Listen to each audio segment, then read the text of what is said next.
안녕하세요. 말랑말랑 초등역사수업연구소 한국사 기억노트 황금필기입니다. 이번 시간에는 새로운 사회를 향한 움직임 단원에서 개항 이후 조선의 상황은 어땠을까에 대해 살펴보겠습니다. 개항이 무엇이죠? 지난 시간에 다루었던 강화도 조약을 기억하지요?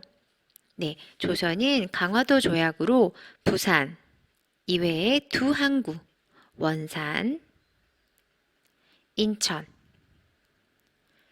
이렇게 세 항구를 개항하여 통상을 하게 되었습니다. 여기에서의 개항의 의미는 한자로 열 개자를 사용해서 항구를 열었다 라는 뜻이네요. 그리고 강화도 조약 이후 서양의 다른 나라들과도 조약을 맺어서 교류를 하게 되었습니다. 이렇게 다른 나라 교류를 하다 보니 다른 나라의 발전된 문화와 제도를 받아들여 생각, 문화, 제도를 발전시키자는 개화 정책을 추진하게 되었습니다.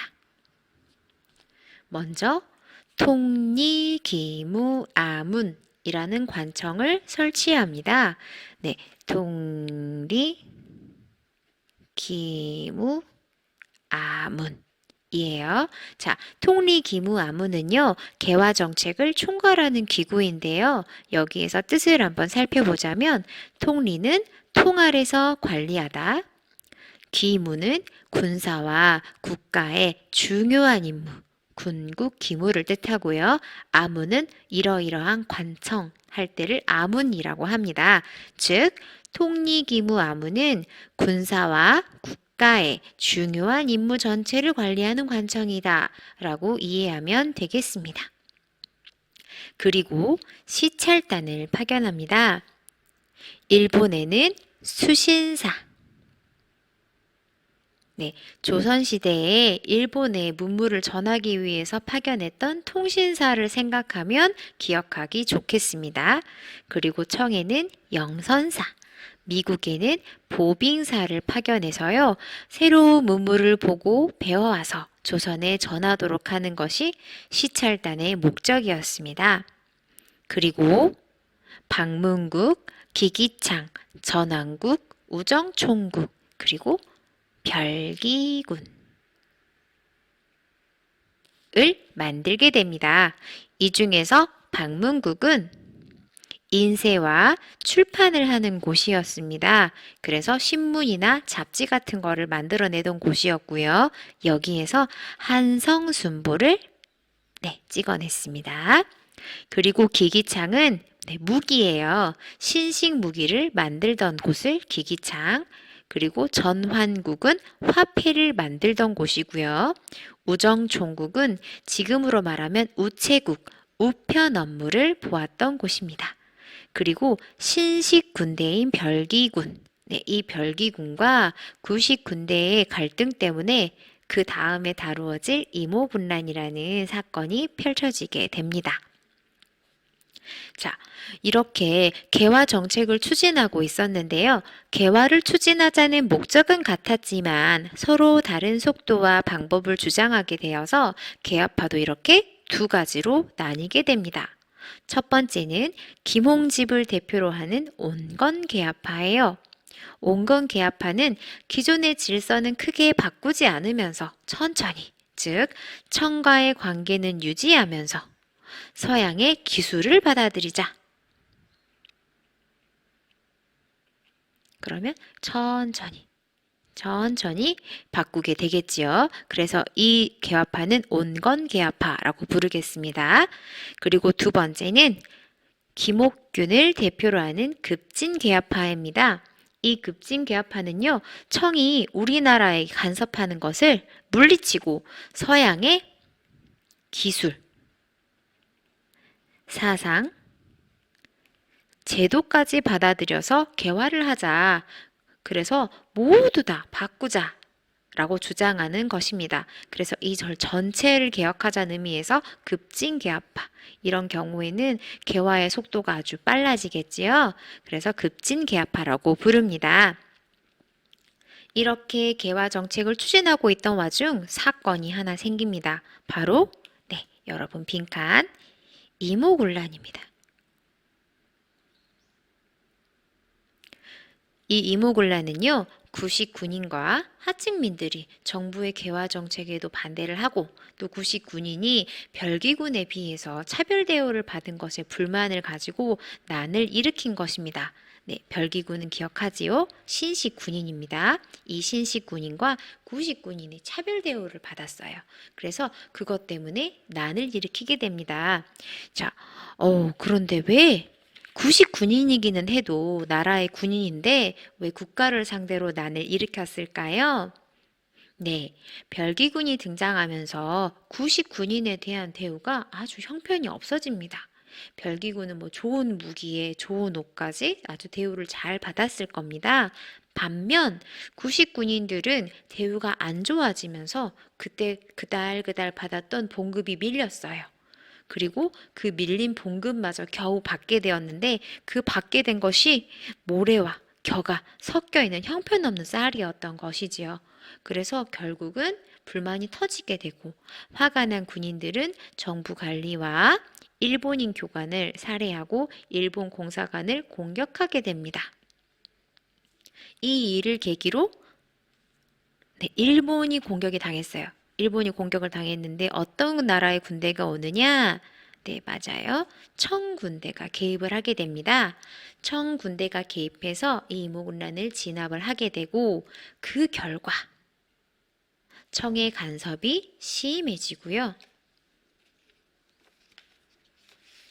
한양에 청의 군대가 주둔을 하게 됩니다. 다른 나라의 군대가 우리나라의 수도인 한양에 주둔을 하게 된 거지요. 또한 이렇게 일본 사람이 살해도 당하고 일본 공사관이 공격을 당하게 되니까 일본의 압력을 받아서 새로운 조약을 하나 맺게 됩니다. 이게 바로 제물포 조약인데요. 이 제물포 조약을 근거로 해서 일본에게 배상금을 지불하고 일본 공사관에는 일본 경비병이 주둔을 하도록 약속을 해버리게 됩니다.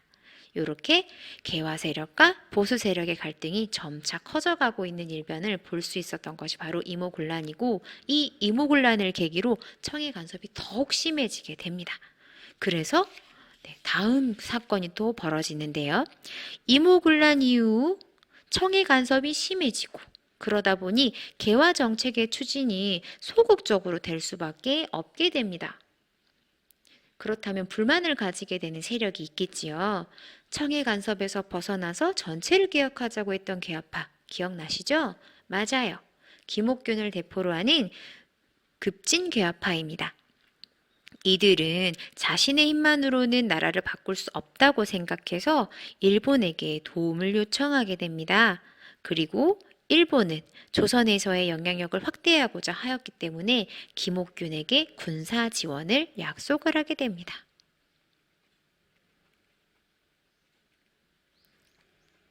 마침내 우정총국. 우정총국이 어떤 기관이었는지 기억나시죠? 우정총국 개국 축하연을 이용해서 정변을 일으켰는데요. 이렇게 비합법적인 수단, 일본의 군사를 끌어들였죠. 이렇게 비합법적인 수단으로 정치적 변동을 꾀했기 때문에 이것을 정변이라고 부르고요. 갑신년인 1884년 갑신년에 일어났기 때문에 갑신정변이라고 부릅니다. 이 갑신정변은 김옥균을 비롯한 급진개화파들이 일본에게 군사를 요청하여서 비합법적인 수단으로 즉 군사를 이용해서 정치적 변동을 꾀했던 사건이라고 생각하시면 되겠습니다.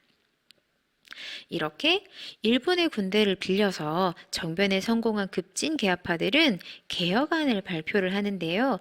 이 개혁안의 내용이 생각보다 아주 좋습니다. 주된 내용으로는 청에게 바치던 조공을 폐지하자. 그리고 맞아요. 조선에서는 신분제도가 있었는데 이 신분제도를 폐지를 하고 능력에 따라서 관리를 등용하자라고 주장을 했습니다.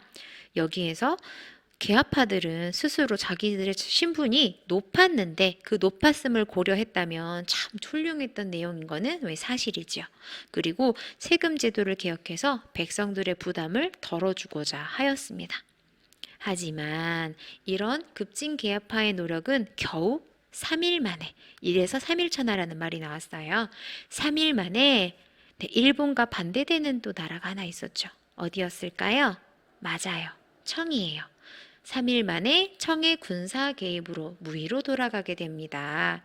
이렇게 청의 간섭으로, 청의 군사적 개입으로 또다시 실패로 돌아갔기 때문에 청이 간섭을 더 많이 하게 되었고요.